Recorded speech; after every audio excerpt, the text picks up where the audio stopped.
صلی اللہ تعالی علیہ وسلم کے پیارے دیوانوں، امت مسلمہ اس وقت جس پریشانی اور اضطراب کی وادیوں سے گزر رہی ہے، یہ کسی سے مخفی نہیں۔ ہر انسان اس وقت یہ کہتا ہوا نظر آتا ہے کہ پتہ نہیں آنے والا کل ہمارے لیے کیسا ہو اور ہماری زندگی اطمینان و سکون کے ساتھ گزرے گی یا نہیں، مستقبل تابناک ہوگا یا نہیں۔ ہم اس سلسلے میں بے پناہ مضطرب اور بے چین ہیں۔ اس کا مطلب یہ نہیں ہے کہ کچھ ایسی طاقتیں جو ہمارے مستقبل کو تاریک کرنے کی کوشش کر رہی ہیں، ہماری توجہ صرف ان کی طرف ہو، بلکہ اس وقت ہر باپ بھی پریشان ہے کہ میرے بیٹے کا مستقبل کیسا ہوگا، میری بچی کا مستقبل کیسا ہوگا۔ اور اسی کے ساتھ ساتھ جنہیں تھوڑا سا بھی شعور ہے، وہ صرف اس دنیا کے مستقبل کے بارے میں نہیں بلکہ آخرت کے بارے میں بھی فکر مند ہے کہ پتہ نہیں آخرت میں ہمارا حشر کیا ہو اور ہمارا انجام کیا ہو۔ میرے پیارے آقا صلی اللہ تعالی علیہ وسلم کے پیارے دیوانوں، مسلمانوں کی زبوں حالی کی وجہ کیا ہے؟ ان کے اضطراب کی وجہ کیا ہے؟ ان کے دل میں موجود گھبراہٹ کی وجہ کیا ہے؟ بے قراری کا سبب کیا ہے؟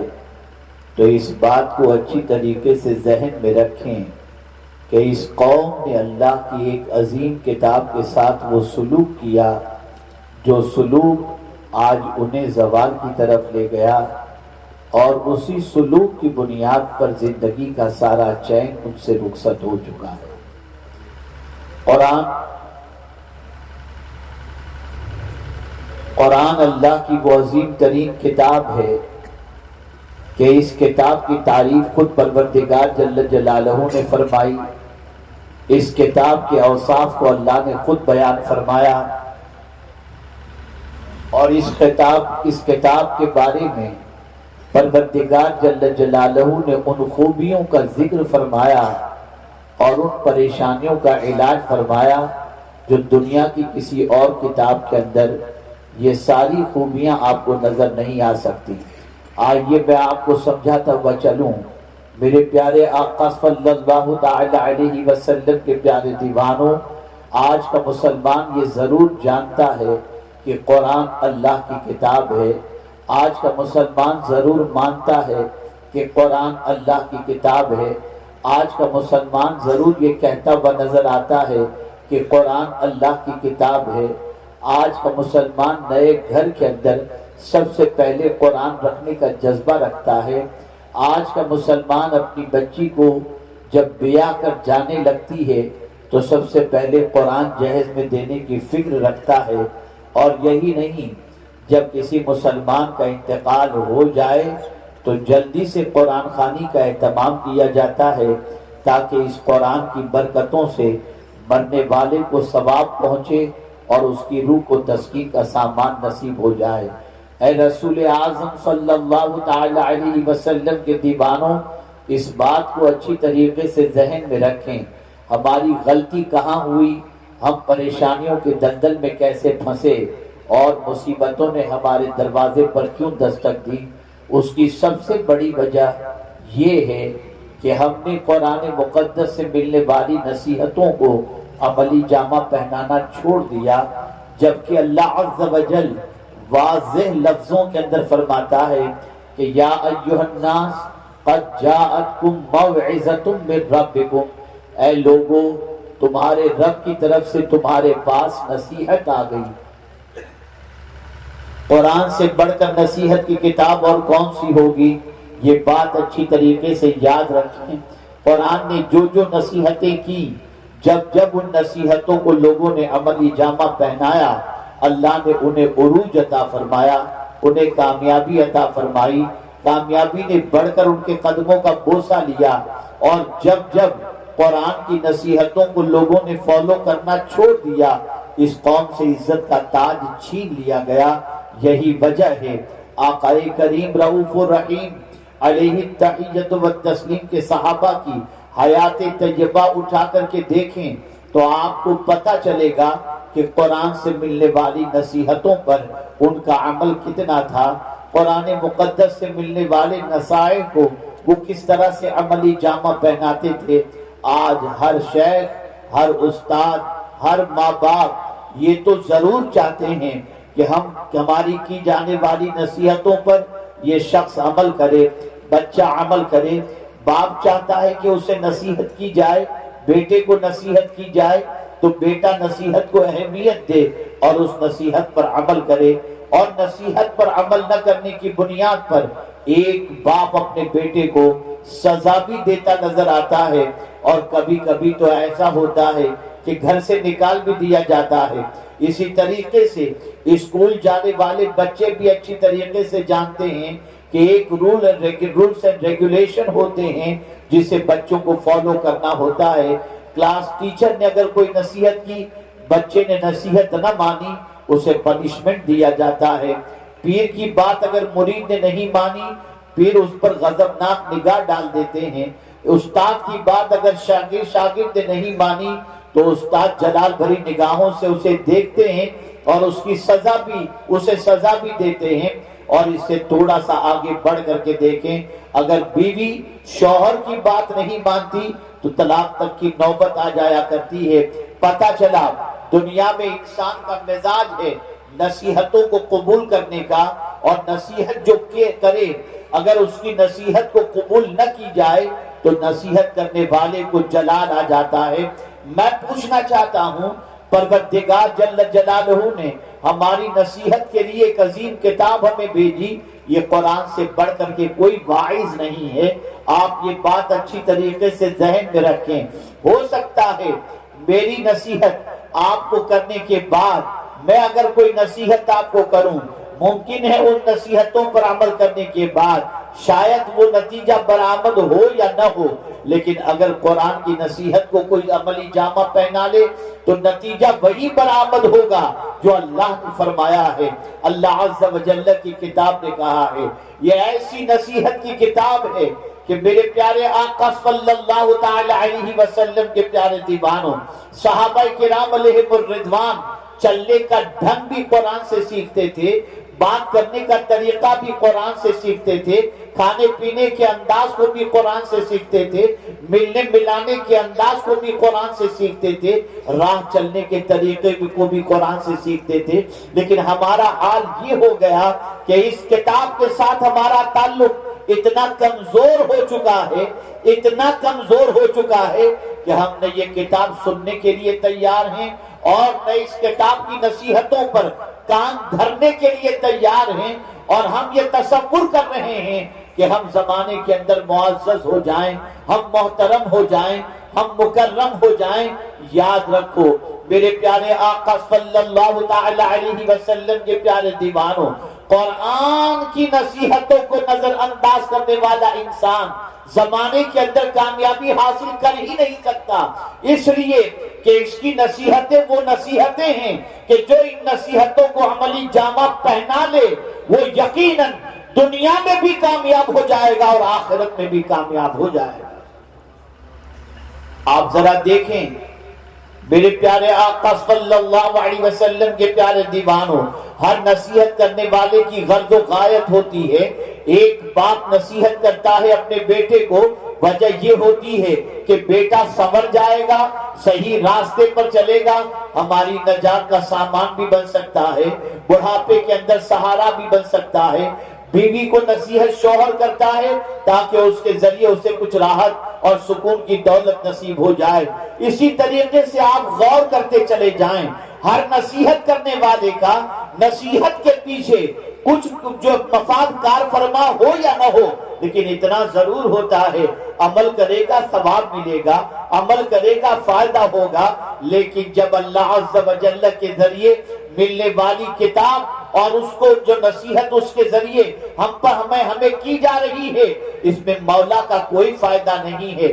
نصیحت پر ہم عمل کریں کامیابی ہمارے قدموں کو چومے، نصیحت پر ہم عمل کریں، دنیا اور آخرت ہماری سمجھ جائے۔ میرے پیارے آقا صلی اللہ تعالی علیہ وسلم کے پیارے دیوانوں، یہ عظیم کتاب ہے، یہ بہت عظمت والی کتاب ہے۔ اسی لیے صحابہ قرآن سے ملنے والی نصیحتوں کو اس طرح سے عملی جامہ پہناتے تھے کہ ایسا لگتا تھا کہ اگر یہ نصیحت ہم نے ٹھکرا دی تو ہم دنیا میں سرخرو نہیں ہو سکتے، کامیابی اور کامرانی ہمیں نصیب نہیں ہو سکتی۔ آئیے میں آپ کو بتاؤں ایک نصیحت، یا ایھا الذین آمنوا لم تقولون ما لا تفعلون، اے ایمان والو وہ کیوں کہتے ہو جو تم نہیں کرتے۔ اب آپ دیکھیے، ہم یقیناً غوث الثقلین قطب ربانی محبوب حقانی قندیل نورانی میرا شاہ شیخ سیدنا سید عبد القادر جیلانی رضی اللہ تعالیٰ عنہ کی عظمت کا اعتراف کرتے ہیں، اور اسی کے ساتھ ساتھ ان کے نام سے استغاثہ کرتے ہوئے نظر آتے ہیں، ان کی ذات سے استغاثہ کرتے ہوئے نظر آتے ہیں۔ لیکن آپ جانتے ہیں کہ ایک خاتون غوث پاک کی خدمت میں حاضر ہوئی اور حاضر ہو کر عرض کرتی ہے، میرا بیٹا گڑ بہت زیادہ کھاتا ہے، حضور آپ اسے نصیحت فرمائیں کہ یہ گڑ کھانا چھوڑ دے یا کم کر دے۔ سیدنا غوث پاک رضی اللہ تعالیٰ عنہ نے فرمایا، خاتون کل تو آنا۔ وہ دوسرے روز جب حاضر آئی تو غوث پاک رضی اللہ تعالیٰ عنہ نے اس کے بچے سے فرمایا، بیٹے گڑ زیادہ نہ کھایا کرو، گڑ سے پرہیز کیا کرو، تمہاری ماں منع کرتی ہے، احتیاط کرو، کم کھاؤ یا نہ کھاؤ۔ اس عورت نے یہ بات سنی اور اس کے بعد غوث پاک سے عرض کرتی ہے، یا غوث الثقلین اتنی سی بات آپ نے کہنی تھی تو کل ہی کہہ دیتے، آج دوبارہ آپ نے کیوں بلایا؟ تو غوث پاک رضی اللہ تعالیٰ عنہ فرماتے ہیں، کل تک میں بھی گڑ بہت شوق سے کھایا کرتا تھا، جب تو نے کہا میرے بیٹے کو نصیحت کرو تو پہلے میں نے خود قرآن کی اس آیت پر عمل کرتے ہوئے لِمَ تَقُولُونَ مَا لَا تَفْعَلُونَ، وہ بات کیوں کہتے ہو جو تم نہیں کرتے، تو پہلے میں نے کیا اور میں نے اس کو اپنی زندگی میں نافذ کیا کہ پہلے میں جو کہہ رہا ہوں اس پر پہلے میں عمل کروں، پھر اس کے بعد کہوں اللہ اکبر۔ میرے پیارے آقا صلی اللہ علیہ وسلم کے پیارے دیوانوں، ہماری رات بھر کی تقریروں سے انسان کی زندگی میں وہ انقلاب پیدا نہیں ہوتا جو اللہ والوں کے ایک جملے سے انقلاب پیدا ہو جاتا تھا۔ وجہ کیا تھی؟ وہ کہتے بعد میں تھے اور پہلے عمل کر کے خود دکھایا کرتے تھے۔ اے رسول اعظم صلی اللہ علیہ وسلم کے دیوانوں، ہم ہمارے بچوں سے کہتے ہیں بیٹے جھوٹ نہ بولنا، اور ہمارے پاس ہی کوئی پیمنٹ لینے کے لیے آ جائے تو ہم اپنے بچوں سے خود ہی کہتے ہیں بیٹا کہہ دو ابو گھر پہ نہیں ہیں۔ آپ مجھے بتاؤ زندگی میں تبدیلی کہاں سے پیدا ہوگی، انقلاب کہاں سے پیدا ہوگا؟ ہم اور آپ سب یہ چاہتے ہیں کہ ہمارے بچے کا سر جھکے معبود برحق کی بارگاہ میں، لیکن کبھی ہمارا بیٹا ہمیں سجدہ کرتے نہیں دیکھتا، ہماری بیوی ہمیں سجدہ کرتے نہیں دیکھتی، تو مجھے بتاؤ ہمارے بچوں کی زندگی پر اثر کہاں سے ہوگا؟ اے رسول اعظم صلی اللہ علیہ وسلم کے دیوانوں، سوچ بدلنی ہوگی، افکار و نظریات بدلنے ہوں گے۔ یاد رکھیں، میں پہلے یوپی کے جلسوں میں بالکل آنے سے ڈرا کرتا تھا، بالکل تاریخ نہیں دیتا تھا، لیکن اب تھوڑا سا ماحول بنا ہے، لوگ سمجھنے لگے ہیں، تقریریں جلدی ختم ہو جاتی ہیں، جلسے جلدی ختم ہوتے ہیں، اس لیے میں تاریخیں دیتا ہوں، اور الحمدللہ اب شعور بیدار ہو رہا ہے، نئی نسلوں کا شعور بھی بیدار ہو رہا ہے، بڑے شہروں میں رہنے کے بعد ان کا دماغ بھی کھلتا جا رہا ہے، اور زمانے کی ٹھوکروں میں آنے کی وجہ بھی انہیں سمجھ میں آ رہی ہے، اور اسلام کے آفاقی پیغام کو عملی جامہ پہنانے کا نتیجہ بھی وہ محسوس کر رہے ہیں۔ اس لیے میرے پیارے آقا صلی اللہ علیہ وسلم کے پیارے دیوانوں، میں بھی حاضر آ جاتا ہوں، کہ شاید کسی کے دل میں میری بات اتر جائے اور اس کی زندگی میں انقلاب پیدا ہو جائے۔ میں پوچھنا چاہتا ہوں، ایک باپ ہمیں دے دے کر کے کیا دیتا ہے؟ اچھے کپڑے دے دیتا ہے، رہنے کے لیے مکان دے دیتا ہے، کھانے کے لیے غذا دے دیتا ہے، پاکٹ منی دے دیتا ہے۔ یہی تو باپ کرتا ہے۔ زندگی باپ نہیں دیتا، موت باپ نہیں دیتا۔ میرے پیارے آقا صلی اللہ علیہ وسلم کے پیارے دیوانوں، لیکن ایک باپ کی تمنا اتنا دینے کے بعد یہ ہوا کرتی ہے کہ میرے بیٹے کے پیچھے میں اتنی محنت کر رہا ہوں، میرا بیٹا میری نصیحت مانے۔ میں پوچھنا چاہتا ہوں، جس رب قدیر نے زمین بھی دی، جس رب قدیر نے آسمان بھی دیا، جس رب قدیر نے ماں باپ جیسی نعمت بھی دی، جس رب قدیر نے زندگی بھی دی، اگر ہم پورے اسٹرکچر کو اپنے دیکھیں، اپنے پورے وجود کو دیکھیں، تو آنکھ جیسی نعمت کوئی نہیں دے سکتا، کان جیسی نعمت کوئی نہیں دے سکتا، پیر جیسی نعمت کوئی نہیں دے سکتا، زبان جیسی نعمت کوئی نہیں دے سکتا۔ یہ دینے والی ذات کون سی ہے جس نے ہمیں یہ سب کچھ عطا کیا؟ وہ پروردگار کی ذات ہے۔ وہ چاہتا ہے کہ میرے بندو میری نصیحت پر عمل کرو۔ میں نے ایک نصیحت کی کتاب تمہارے پاس بھیجی ہے، تمہارے فائدے کے لیے بھیجی ہے۔ تم اگر عملی جامہ پہناؤ گے، دنیا تمہیں پیروں تلے روند نہیں سکتی، اس لیے کہ وہ زمانے میں معزز تھے۔ مسلمان ہو کر آج ہم خوار ہوئے، تاریخ قرآن ہو کر ہم نے قرآن کے سبق کو فراموش کر دیا، ہم نے قرآن کی باتوں کو نظر انداز کر دیا۔ ہمارا حال تو یہ ہے کہ حکومت کوئی اعلان کر دے، بس سرو چشم قبول کر لیں۔ ڈاکٹر کوئی اعلان کر دے یا بتا دے، میں نے بہت ساروں کو دیکھا ہے، نہیں چائے میں شکر مت ڈالنا، اس لیے کہ ڈاکٹر نے منع کیا ہے۔ کوئی نہ چلنے کی طاقت رکھنے والا انسان بھی اگر ڈاکٹر کہے روزانہ 10 منٹ واک کرو، وہ واک کرنے کے لیے تیار ہو جاتا ہے۔ خبردار چاول نہ کھانا، ڈاکٹر کی نصیحت پر عمل کر کے آدمی چاول کھانا چھوڑ دیتا ہے۔ آپ ذرا دیکھیں، ہمیں ڈاکٹر کوئی اگر نصیحت کر دے، ہم اس کی گائیڈ لائن کو فالو کرتے ہیں۔ نادانو، اگر ڈاکٹر کی بات نہیں مانو گے تو جسم خراب ہوگا، اور خدا کی بات نہیں مانو گے تو آخرت خراب ہو جائے گی۔ اے رسول اعظم صلی اللہ علیہ وسلم کے دیوانوں، ہم نے سب کو اہمیت دی، اللہ اور اس کے رسول کی باتوں کو ہم نے اہمیت نہیں دی۔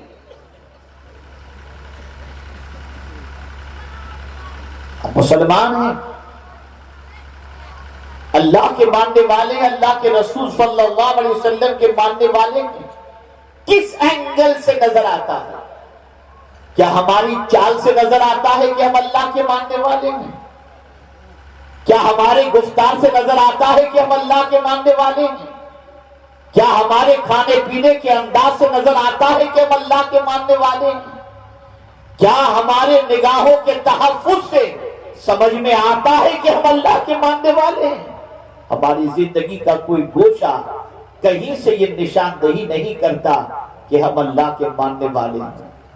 سجدے کا خیال ہمیں نہیں، نگاہوں کے تقدس کو پامال کرنا ہماری زندگی، رات کی آوارگی مسلمانوں کی زندگی، اور اللہ نہ کرے صدمات نہ کرے وہ سارے کام جو جہنم میں لے جانے والے ہیں، اس کی طرف قدم اٹھاتا ہوا مسلمان دکھائی دے اور پھر بھی کہے میں اللہ والا ہوں۔ آئیے، اللہ والے ہوتے کیسے ہیں اور اللہ کے ماننے والے کیسے ہوتے ہیں، قرآن نے اس کو مینشن کیا۔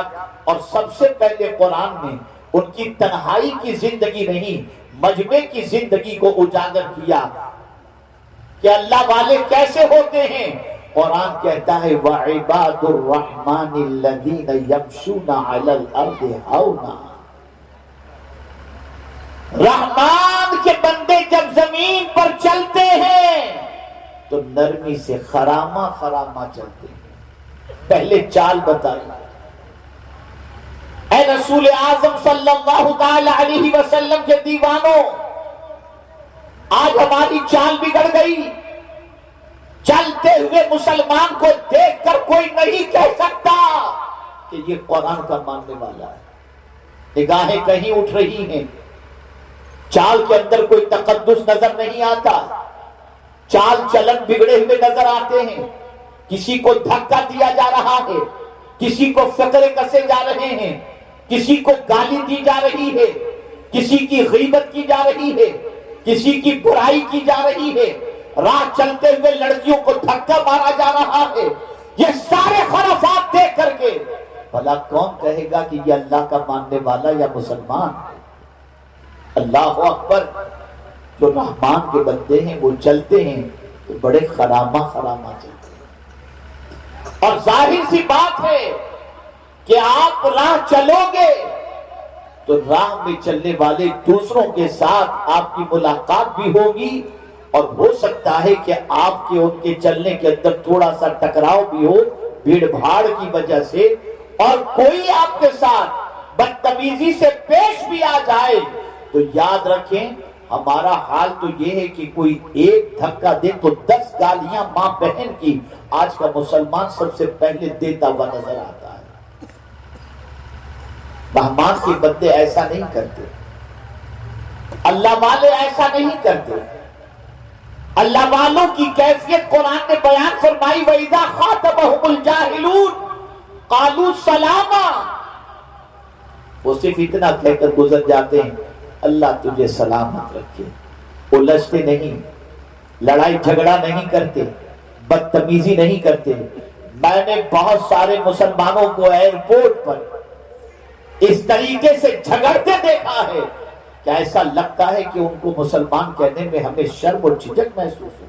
اگر سیکیورٹی والے نے کہہ دیا ذرا گھڑی اتاریے، ارے بھئی کیا ہے، عجیب مسئلہ، کوئی تمیز ہمارے پاس نہیں، کوئی بات کرنے کا سلیقہ نہیں.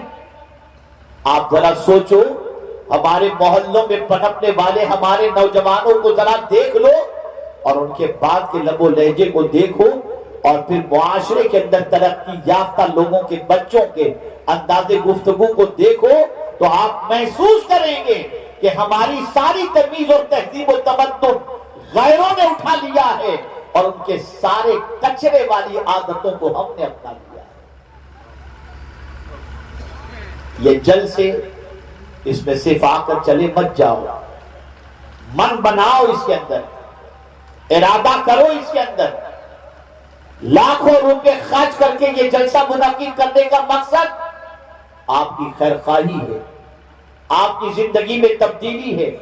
ہمارے بہت سارے نوجوان یہاں بیٹھے ہوئے ہیں، ماشاءاللہ ان کو بھی اپنی باتوں سے فرصت نہیں ہے، وہ لگے ہیں اپنی باتوں کے اندر. بھی کچھ لوگ ایسا لگتا ہے پارک کے اندر بیٹھے ہوئے ہیں اور ان کی ایک الگ دنیا بنی ہوئی ہے. یہاں بات اللہ رسول کی ہو رہی ہے اور وہ یہ محسوس کر رہے ہیں کہ ہم یہاں گھومنے کے لیے آئے ہیں.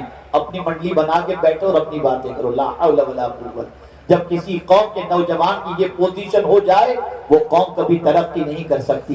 کلمہ پڑھنے والا اگر نبی کی باتوں کو سننے سے اعتراض کرے اور قرآن سننے کا اعتراض کرے اس کی زندگی میں کبھی ترقی نہیں آ سکتی، کبھی کامیابی اسے حاصل نہیں ہو سکتی. اللہ اکبر.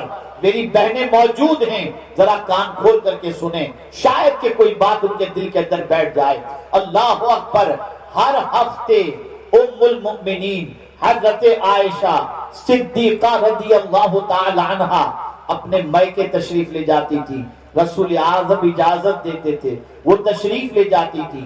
اور جب ام المؤمنین حضرت عائشہ صدیقہ رضی اللہ تعالی عنہا ہر ہفتے جاتی، ٹائم پر جاتی اور ٹائم پر واپس آ جاتی. ایک مرتبہ تشریف لے گئی، واپسی میں تاخیر ہوئی. رسول اعظم انتظار کر رہے تھے، کافی دیر ہو گئی، سرکار بے چین تھے. اللہ اکبر. کافی دیر کے بعد ام المؤمنین تشریف لائیں تو میرے آقا صلی اللہ علیہ وسلم نے فرمایا، پیار سے رسول اعظم حضرت عائشہ صدیقہ کو حمیرہ کہا کرتے تھے. ارشاد فرمایا، حمیرہ کیا بات ہے، آج تم تاخیر سے آئی، اتنی لیٹ، اتنا لیٹ کیسے ہو گیا، اتنی دیر کیسے ہو گئی؟ عرض کرتی ہیں، سرکار میں گھر سے وقت ہی پر چلی تھی، لیکن جب آ رہی تھی تو مسجد نبوی شریف سے قرآن کی تلاوت کی آواز آئی اور پڑھنے والا اس طریقے سے قرآن پڑھ رہا تھا کہ خدا کی قسم میرے پیر وہیں جم گئے اور میں قرآن سننے کے اندر مست ہو گئی. اللہ کی کتاب سننے میں اتنی ڈوب گئی کہ مجھے وقت کا پتہ ہی نہیں چلا. اور سرکار جب مجھے خیال آیا تو میں فوراً حاضر ہو گئی. آقا کریم صلی اللہ علیہ وسلم نے فرمایا حمیرہ ذرا یہ تو بتاؤ یہ قرآن کون پڑھ رہا تھا؟ عرض کرتی ہیں سرکار مجھے یہ تو نہیں معلوم لیکن پڑھنے والا اس انداز سے قرآن پڑھ رہا تھا کہ میں قرآن سننے کے اندر ڈوب گئی. اللہ اکبر. سرکار نے بعد میں پتہ لگایا تو پتہ چلا حضرت سالم قرآن کی تلاوت کر رہے تھے.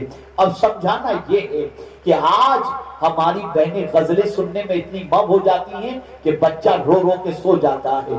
آج ہماری بہنیں پکچر دیکھنے میں اتنی مب ہو جاتی ہیں شوہر چائے کے انتظار کرتے کرتے باہر چلا جاتا ہے.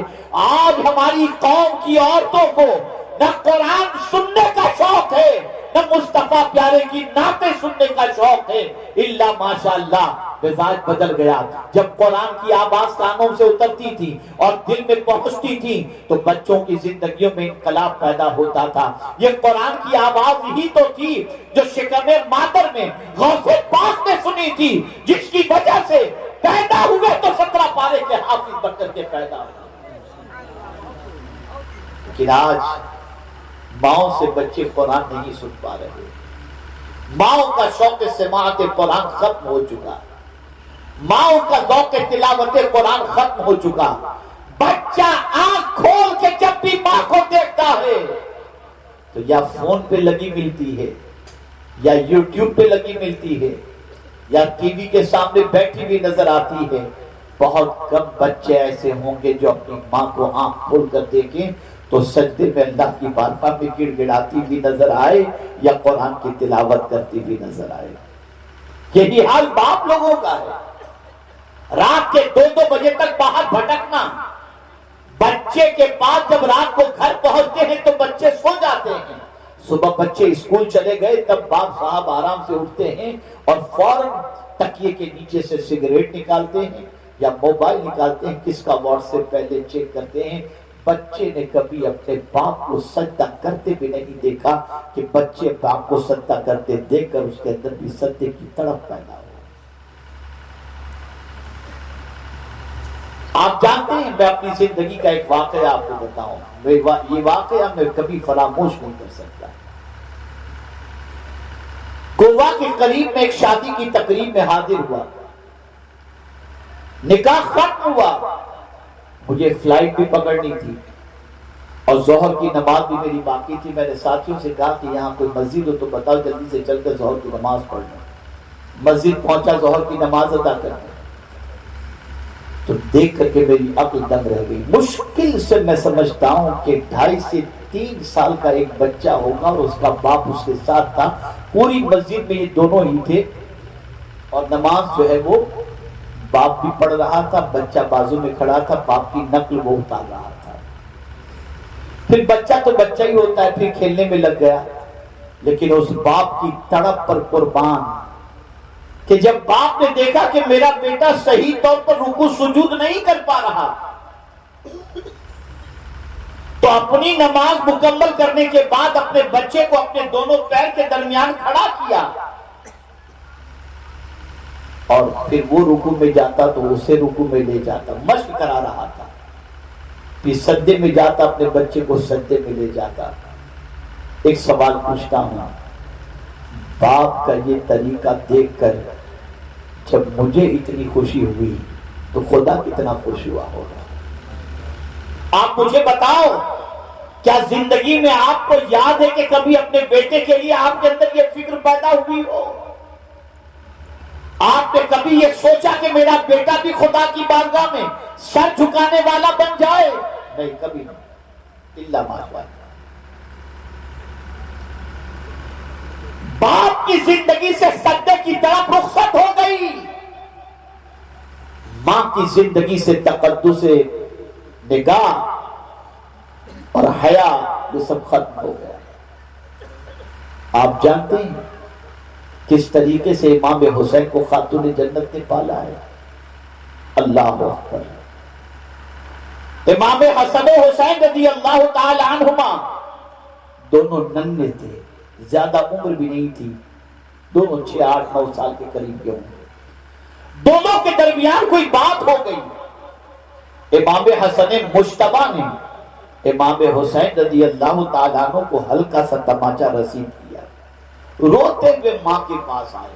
میری بہنیں غور سے سنیں، روتے ہوئے آئے اور اپنی والدہ سے عرض کرتے ہیں ماں مجھے بھائی جان نے تماچا مار دیا، بڑے بھائی نے مجھے تماچا مار دیا. قربان خاتون جنت آپ کی عظمت پر. ارشاد فرماتی ہیں میرے بیٹے میں یہ سننا نہیں چاہتی کہ تم نے حسن کو کچھ کہا یا حسن نے تمہیں تماچا مارا.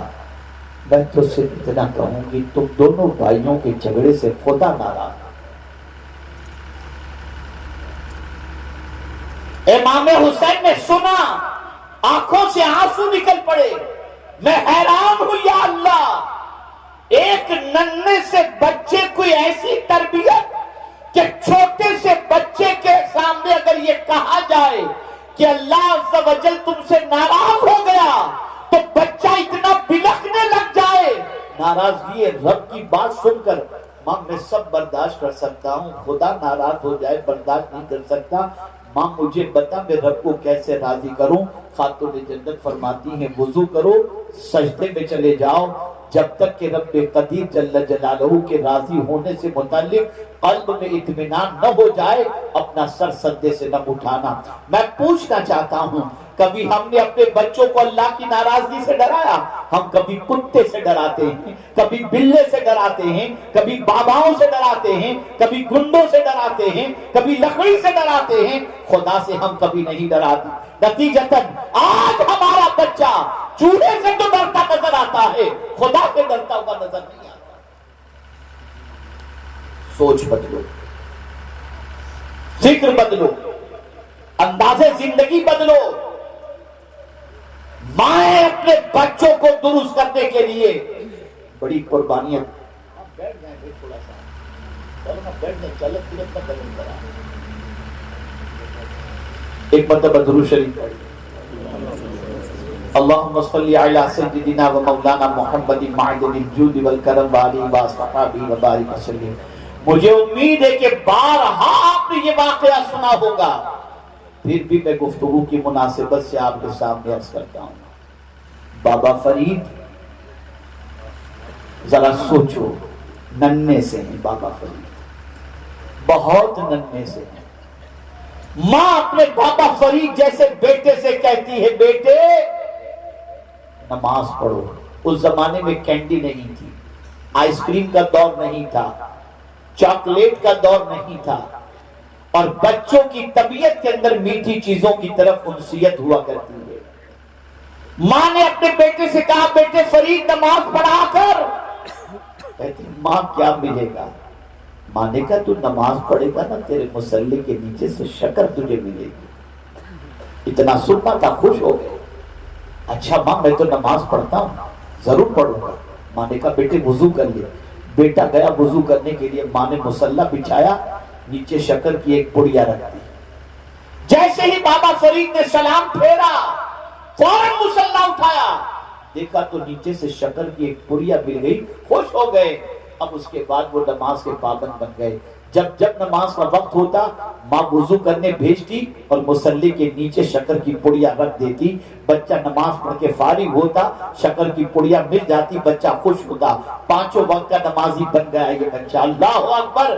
چند دن گزرے، دوستوں کے ساتھ گھومنے کے لیے نکلے، باہر سیر و تفریح کے لیے نکلے. نماز کا وقت آیا، ساتھیوں نے کہا کہ ساتھیوں کے ساتھ کھیل رہے تھے. بابا فرید نے ساتھیوں سے فرمایا آؤ نماز پڑھ لیتے ہیں. تو ساتھی بھی چھوٹے ہی تھے، کہا نماز پڑھیں گے تو کیا ملے گا؟ کہا شکر ملے گی. اللہ اکبر. آج گھر سے باہر چلے گئے ہیں، آج دوسری طرف چلے گئے ہیں، آج ماں شکر رکھنے کے لیے نہیں ہے. اللہ اکبر.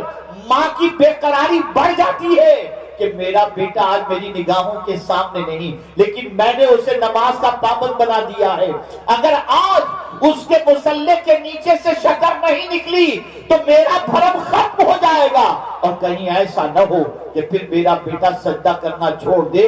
اور اس تصور کے ساتھ نماز کا وقت ہوا، چادر بچے نے بچھائی، ماں ادھر گھر کے اندر مصلی بچھا کر اللہ کی بارگاہ میں عرض کرتی ہے مولا آج اس کے مصلے کے نیچے شکر رکھنے والی تیری یہ بندی نہیں ہے، تو ہی خیر سے انتظام کر دے۔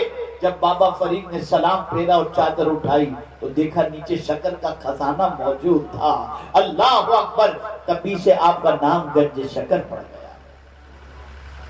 یہ ماؤں کی پریکٹس تھی۔ آج کی مائیں ڈانسر بنا رہی ہیں،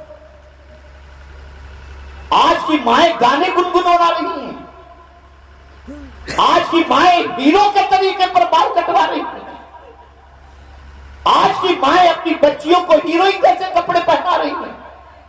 کیا مرنا نہیں ہے؟ خدا کو وہ نہیں دکھانا؟ اس کے پیارے حبیب صلی اللہ علیہ وسلم کے سامنے حاضر نہیں ہونا؟ اس بے باکی نے، اس بے راہ روی نے، اس غلط افکار و نظریات نے اور اس غلط روش نے آج قوم کو تباہ و برباد کر دیا ہے، اور نسلوں کی نسلیں اس وقت برباد ہوتی ہوئی نظر آ رہی ہیں۔ آج ہماری قوم کا 12 سال کا لڑکا گٹکے کھا رہا ہے، سگریٹ پی رہا ہے، گندی پکچریں دیکھ رہا ہے، رات اوباشی میں گزر رہی ہے۔ کیا جواب دو گے خدا کو؟ کیا جواب دو گے مدینے کے تاجدار صلی اللہ علیہ وسلم کو؟ کیا اسی لیے تمہیں اللہ نے زندگی دی ہے؟ کیا اسی لیے اللہ نے پیدا کیا ہے؟ کیا عیاشی کرو، بدکرداری میں زندگی گزارو؟ مریں گے تو اللہ عز و جل جانتے ہو، جن آنکھوں سے کسی غیر محرم کو کسی نے دیکھا، قیامت کے دن ان آنکھوں میں جہنم کی سلاخیں ڈالی جائیں گی۔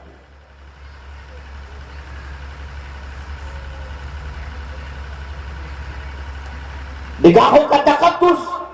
مولا علی کرم اللہ تعالی وجہہ الکریم سے کسی نے پوچھا، حضور ہم نماز پڑھتے ہیں لیکن نماز میں لذت نہیں ملتی، نماز کے اندر ہمیں وہ مزہ نہیں آتا۔ ایک ہی جملہ مولا علی کرم اللہ تعالی وجہہ الکریم نے فرمایا، جب نگاہ آوارہ بن جائے تو اللہ عبادت کی لذت کو چھین لیا کرتا ہے، چھین لیا۔ ایک تصور میں آج آپ کو دینا چاہتا ہوں، ایک سوچ میں آپ کو دینا چاہتا ہوں، ایک فکر میں آپ کو دینا چاہتا ہوں۔ پہلے تو یہ سمجھ لو، یہ پورا ہمارا وجود ہمارا نہیں ہے، یہ اللہ کی امانت ہے۔ آنکھ بھی اللہ کی امانت، زبان بھی اللہ کی امانت، ہاتھ پیر بھی اللہ کی امانت، یہ سب کچھ اللہ کی امانت ہے۔ اس کا استعمال اسی طریقے سے کرو جس طریقے سے کرنے کا حکم اس کے مالک نے ہمیں دیا ہے۔ ہمارے جسم کا مالک بھی خدا ہے، ہمارے جسم کا خالق بھی خدا ہے۔ اگر کوئی سمجھے میرا جسم میری مرضی میں جو چاہوں کروں، تو پھر یاد رکھنا یہ تمہاری مرضی العیاذ باللہ کہیں جہنم کے دہکتے ہوئے شعلوں کے اندر گرفتار نہ کر دے۔ اگر جسم تمہارا ہو تمہاری مرضی، تو پھر نگاہوں کو نیچی رکھنے کا حکم اللہ نے حضور کے ذریعے کیوں عطا فرمایا؟ جھوٹ سے پرہیز کرنے کا حکم کیوں عطا فرمایا؟ مردوں سے بھی فرمایا قل للمؤمنین یغضوا من ابصارہم، عورتوں کے لیے بھی کہا گیا قل للمؤمنات یغضضن من ابصارہن۔ ظالمہ اور ظالم مرد و عورت، آج کا نوجوان اپنے موبائل کی اسکرین کے اوپر ہیروئن کی تصویر رکھتا ہے، اور آج کی بچیاں اپنے موبائل کے اسکرین پر ہیرو کی تصویریں رکھتی ہیں۔ کیا جواب دو گے خدا کی بارگاہ میں؟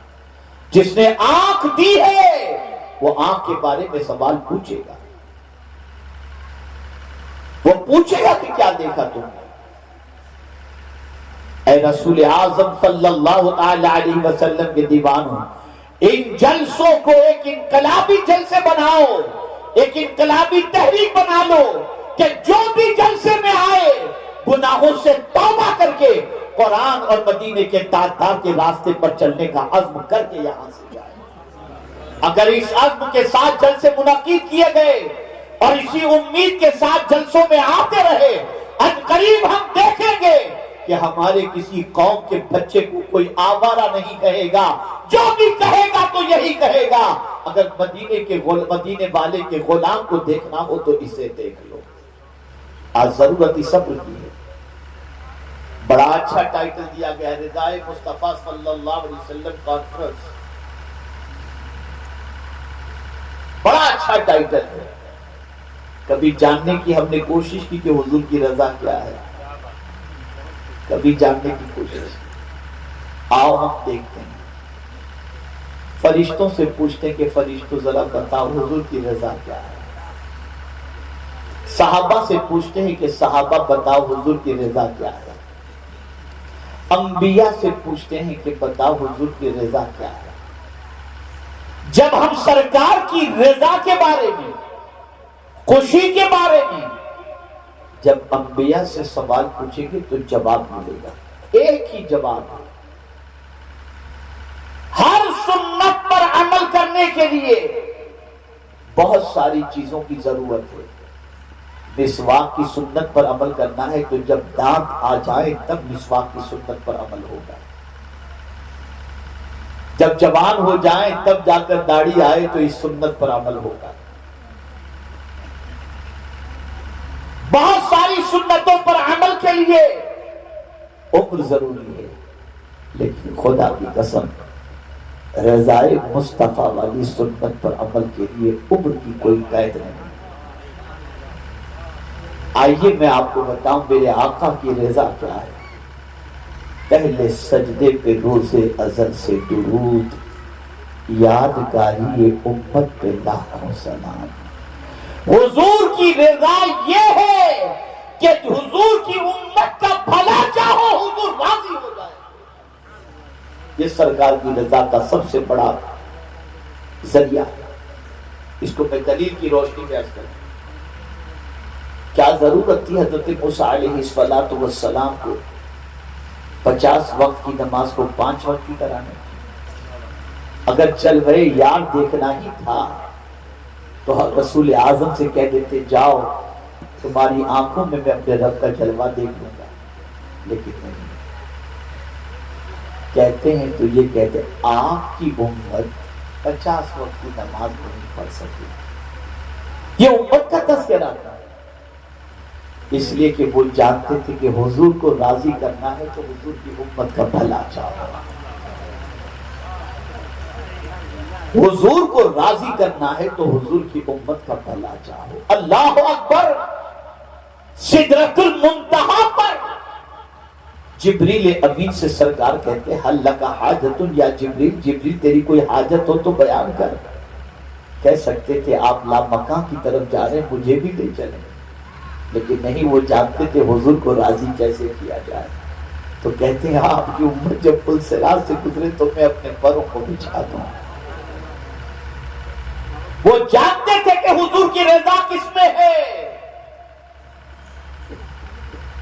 حضور کی امت کا بھلا چاہنا میرے آقا صلی اللہ علیہ وسلم کی خوشنودی کا سب سے بڑا ذریعہ ہے۔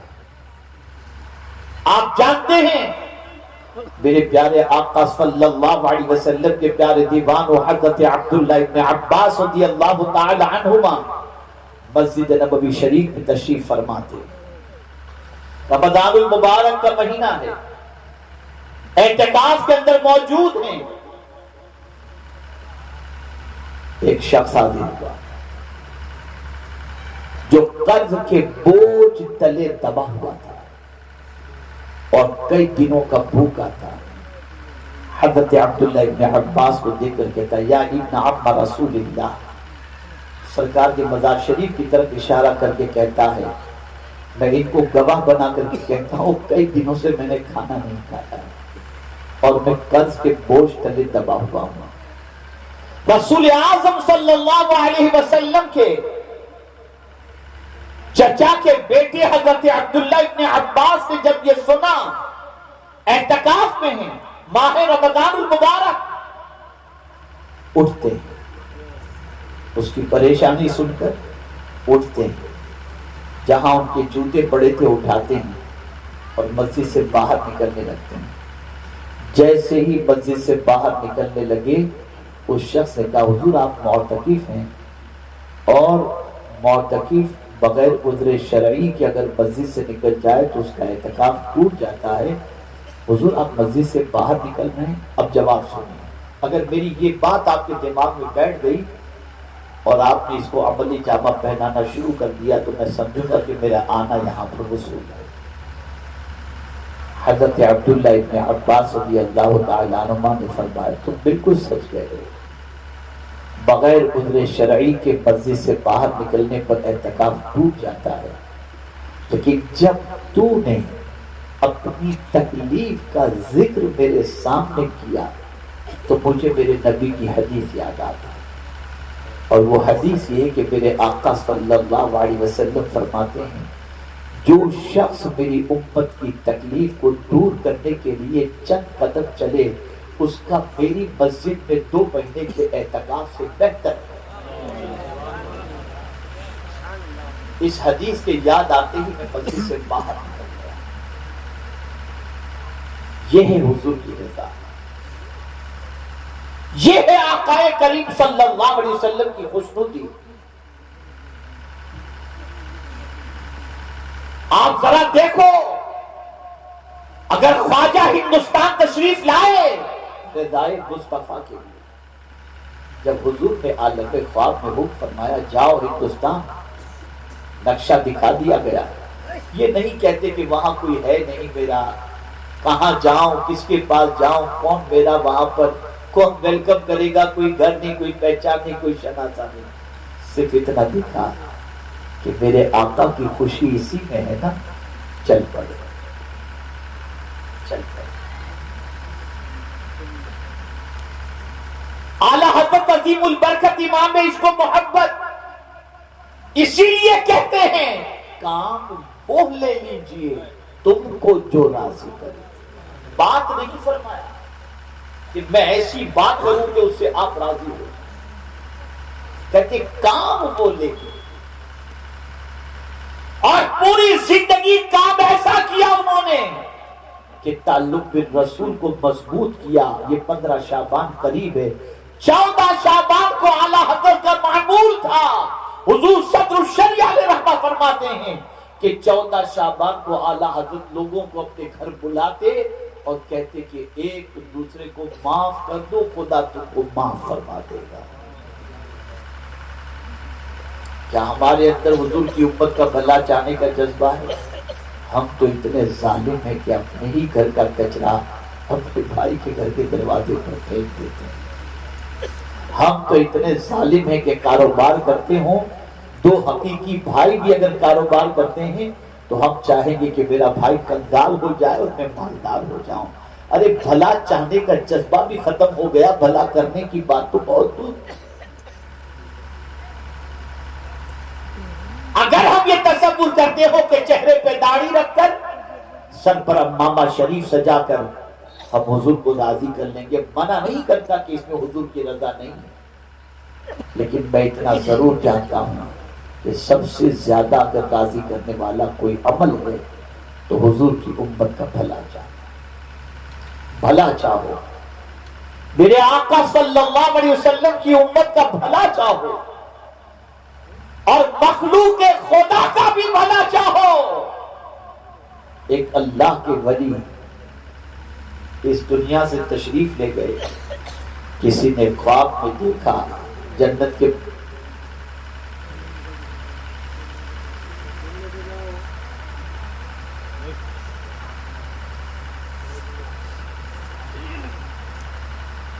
ایک مرتبہ درود شریف پڑھ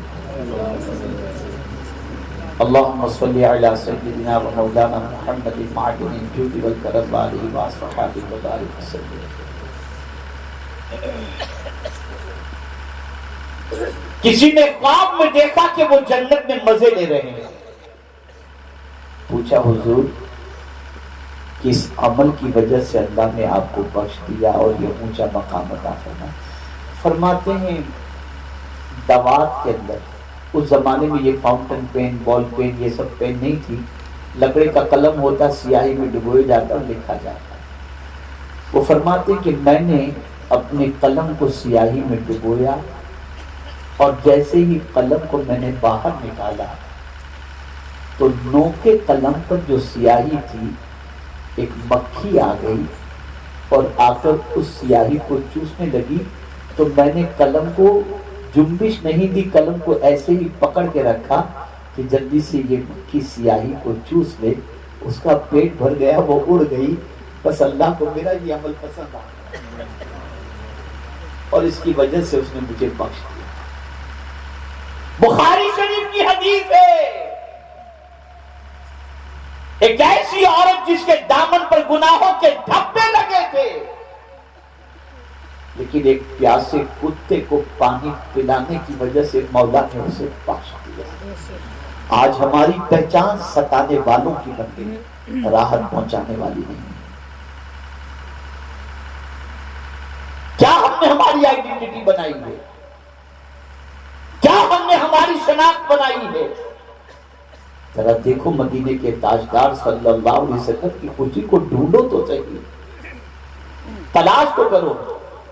میرے پیارے آقا صلی اللہ تعالی علیہ وسلم کے پیارے دیوانوں، بس ایک حدیث سناتا ہوں، اسے دماغ میں محفوظ کر لو.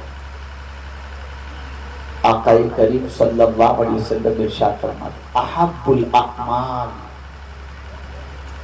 بعد الایمان باللہ ادخال السرور فی قلب المسلم او کما قال. میرے آقا صلی اللہ علیہ وسلم فرماتے ہیں اللہ پر ایمان لانے کے بعد جو عمل اللہ کو سب سے زیادہ پسند ہے وہ یہ ہے کہ تمہاری وجہ سے کسی مسلمان کے دل میں خوشی دوڑ جائے. مسلمان کے دل میں خوشی، ہم صرف کانٹے بچھاتے ہیں، صرف تکلیف پہنچاتے ہیں، صرف اذیتیں پہنچاتے ہیں.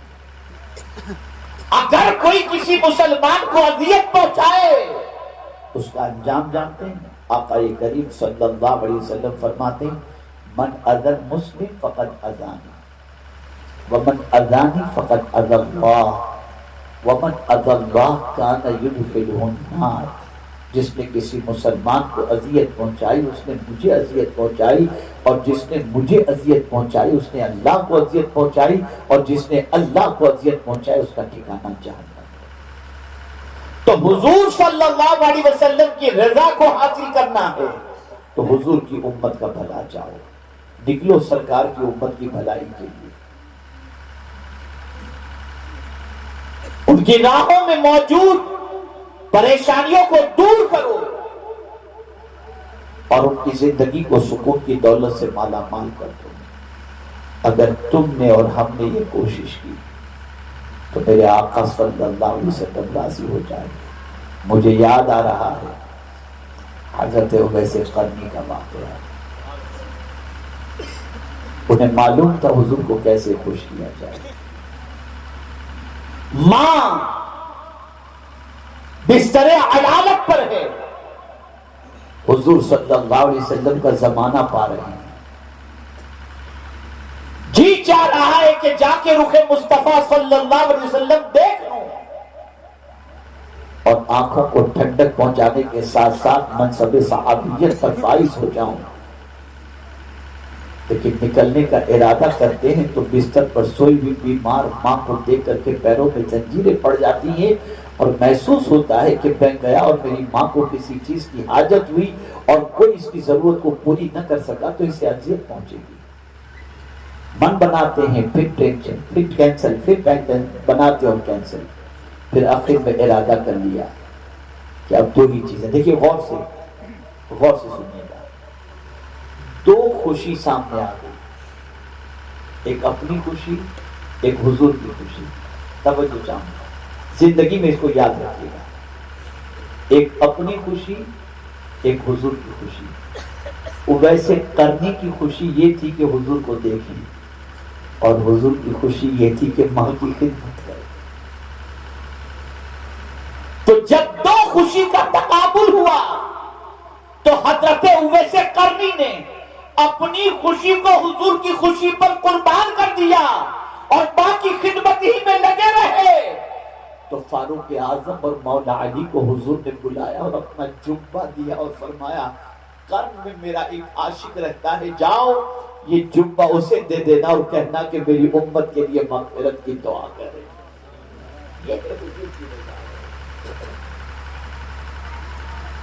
یہ ہے حضور صلی اللہ علیہ وسلم کی خوشی۔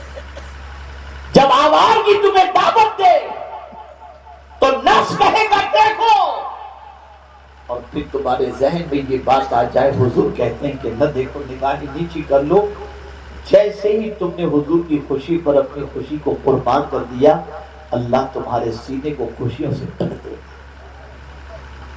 جب نماز کا وقت آیا اور بستر کہے سو جا، اور جی بھی چاہ رہا ہو سونے کا، اس وقت صرف اتنا سوچ لینا، میرا نفس تو کہہ رہا ہے میں سو جاؤں، اور حضور کہتے ہیں کہ نماز میری آنکھوں کی ٹھنڈک ہے، اور تم نے بستر چھوڑ کر سجدہ کر لیا، میں یقین کے ساتھ کہہ سکتا ہوں جو حضور کی آنکھوں کو ٹھنڈک پہنچائے، حضور اسے بے قرار ہونے نہیں دیں گے۔ آج ہم امتحان کی دنیا میں قدم قدم پر ہمارا امتحان ہے، ایک طرف ہماری خوشی ہے اور ایک طرف مصطفیٰ جان رحمت صلی اللہ علیہ وسلم کی خوشی۔ ہمیں یہ مزاج بنانا ہوگا کہ حضور کی خوشی پر اپنی خوشی کو قربان کر دیں، اور حضور کی خوشی اس میں ہے کہ ہم حضور صلی اللہ علیہ وسلم کی امت کا بھلا چاہیں۔ مجھے ایک اور حدیث یاد آ گئی، اسی پر میں اپنی گفتگو کو ختم کرتا ہوں۔ دیکھنے والوں نے ایک صحابی کو دیکھا کہ وہ جنت میں مزے لے رہے ہیں، ان سے پوچھا گیا کہ کس چیز نے تمہیں جنت کا حقدار کر دیا؟ کہا بس ایک ہی عمل ہے، صحابی ایک ہی عمل ہے۔ ایک کانٹے دار درخت تھا، تو سرکار صلی اللہ علیہ وسلم کے امتی ادھر سے گزرتے تو وہ کانٹے دار درخت کی وجہ سے انہیں تکلیف پہنچتی تھی، تو میں نے حضور کی امت کو تکلیف نہ پہنچے اس کے لیے وہ کانٹے دار درخت کو میں نے کاٹ دیا، بس میرے قریب کو یہی عطا پسند آ گئی اور اس نے میری بخشش فرما دی۔ بھلا چاہو، کبھی بھی کسی مومن کا برا نہ چاہو، کسی عاشق رسول کا برا نہ چاہو، انشاءاللہ العظیم دنیا بھی سنور جائے گی اور آخرت بھی سنور جائے گی۔ انہی کلمات خیر پر میں اپنی گفتگو کو ختم کرتا ہوں اور دعا کرتا ہوں اللہ سب سے پہلے مجھے اور بعد میں آپ سب کو عمل